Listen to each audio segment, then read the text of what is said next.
இசைஞானி இளையராஜா சார் அவர்களுக்கும் உலகநாயகன் கமல் சார் அவர்களுக்கும் என் நண்பர் வெற்றிமாறன் அவர்களுக்கும் என் செல்லம் பாரதிராஜா சார் அவர்களுக்கும் மற்றும் வாழ்த்து வந்திருக்கும் அனைவருக்கும் என்னுடைய வணக்கம்.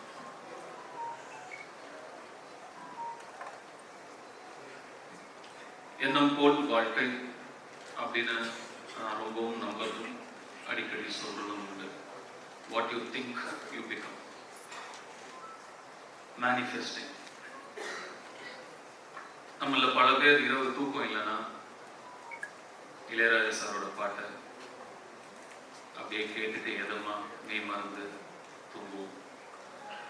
ஆனா நான் பல இரவுகள் இளையராஜா சாராவே நடிச்சா எப்படி இருக்கும்னு என் மனசுல நடிச்சு பார்த்துட்டு படுத்துட்டே இருந்திருக்கேன் தூக்கம் இல்லாம. மேனிஃபெஸ்டிங். நான் 2 பேருடைய வாழ்க்கை வரலாறு தான் நடிக்கணும்னு ரொம்ப ஆசைப்பட்டேன். ஒன்று இசைஞானி இளையராஜா அவர்களுடையது, இன்னொன்று சூப்பர் ஸ்டார் ரஜினிகாந்த் அவர்களுடையது. ஒன்று நடக்குது. இது எனக்கு மிகப்பெரிய கர்வத்தை கொடுக்குது. இந்த இடத்துக்கு வர முடிஞ்சது, இந்த வாய்ப்பு எனக்கு கிடைச்சிருக்குன்றது. நான் இளையராஜா சாருடைய ரசிகன், பக்தன். அவருடைய இசைதான் எனக்கு துணை, மை கம்பேனியன்.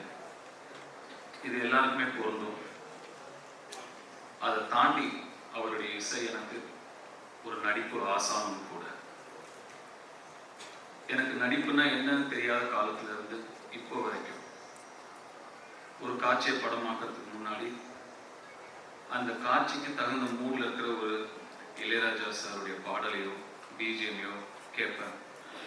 அந்த இசை அந்த காட்சியை எப்படி நடிக்கணும்னு எனக்கு சொல்லும். அதை அப்படியே உள்வாங்கி அந்த காட்சியில நான் நடிப்பேன். வெற்றிமாறன் ஒரு சில தடவை இதை பார்த்துருக்காரு நான் பண்றத. இப்போவும் இது ஒரு பெரிய சேலஞ்ச்.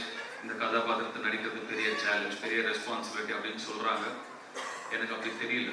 ஏன்னா இப்போவும் அதே இசை எனக்கு சொல்லும் அதை எப்படி நடிக்கணும் அவராகவே அப்படின்னு. ஸோ மேலே வரும்போது சார் நீங்கள் முன்னாடி போங்க, நான் அப்படியே உங்களை பின்னாடி ஃபாலோ பண்ணி வரேன். நான் இன்னும் வந்து கைடா அப்படின்னு சார் கேட்டாரு. கைடு தான் சார், கைட் பண்ணிகிட்டே தான் வந்துட்டு இருக்கீங்க இவ்வளோ வருஷமா. நான் ஃபாலோ பண்ணி வந்துட்டே தான் இருக்கேன். ஏற்கனவே சொன்ன இன்செர்ட் தான் நான் திரும்பியும் சொல்றேன்.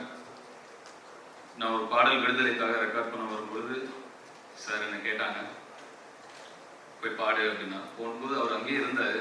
சார் நீங்க இங்கே தான் இருப்பீங்களா அப்படின்னு கேட்டேன். நான் என்னைக்கு உங்க கூட இல்லை அப்படின்னு திருப்பி என்ன கேட்டாரு.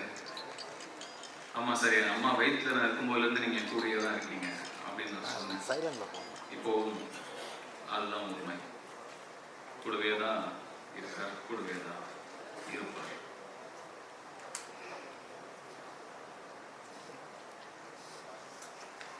நிறைய விஷயங்கள் பேசணும்னு நினைக்கிறோம். ஆனால் நம்ம முன்னாடி நிறைய பேர் பேசுறதுனால நிறைய பாயிண்ட்ஸ் நம்ம யோசிச்சுட்டு வந்தது போயிடுது. வெற்றி ஒரு சில விஷயங்களை அப்படியே போற போக்கில் அடிச்சிட்டாரு.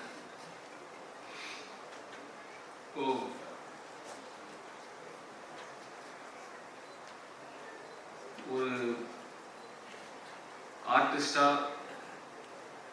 நான் இதை எனக்கு கிடைச்ச ஒரு மிகப்பெரிய அங்கீகாரமா நான் நினைக்கிறேன். அந்த அழைப்பு இளையராஜா சார் கிட்ட இருந்தே எனக்கு வந்தது.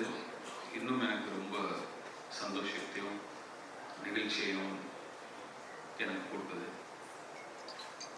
இசையாகவே நிறைய ப்ரெஷர் போடுறாங்கன்னு நினைக்கிறேன்.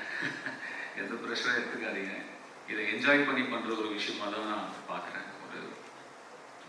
இந்த ஒரு வரலாற்று சிறப்பு மிக்க ஒரு படைப்புல நம்ம இருக்கோங்கிறத என்ஜாய் பண்ணோமே தவிர நம்ம அதை ப்ரெஷர் எடுத்துக்கூடாது, சேலஞ்சாகவும் நினைச்சக்கூடாதுன்னு நான் நினைக்கிறேன். இந்த இடத்துல நான் இவ்வளவு மட்டுமே பேச நான் நினைக்கிறேன். இசையை பற்றியும் இசை ஞானியை பற்றியும் பேசும் ஒரு மேடை வரும். அப்போ நான் விரிவா இன்னும் நிறைய விஷயங்களை பகிர்ந்துக்கிறத விட I'm so blessed. Thank you so much all of you for coming and blessing us. இப்போதைக்கு ஏனோ தெரியல, ஒரு ஓரமா நின்று குயில் பாட்டு அப்படிங்கிற பாட்டை வந்து ரெக்கார்ட் பண்ணும்போது எங்கள் அப்பா இப்படியே நின்று பார்த்துட்டு இருந்தா. அவருடைய முகம் தான் எனக்கு ஃபுல்லாக தெரிஞ்சுக்கிட்டே இருக்கு. இங்கேருந்து போகும்போது அவருக்கு ஃபோன் பண்ணி நான் கண்டிப்பாக இதை நான் பகிர்ந்துக்கணும்னு ஆசைப்படுறேன். இன்னும் நிறையா இருக்கு. அப்புறம் லேட்டர் பேசுறது கண்டென்ட் இருக்காமல் போயிடுங்கிறதுனால இப்போ இதோட ஸ்டாப் பண்ணிக்கிறேன். Thank you. Take it up in that video, let's please.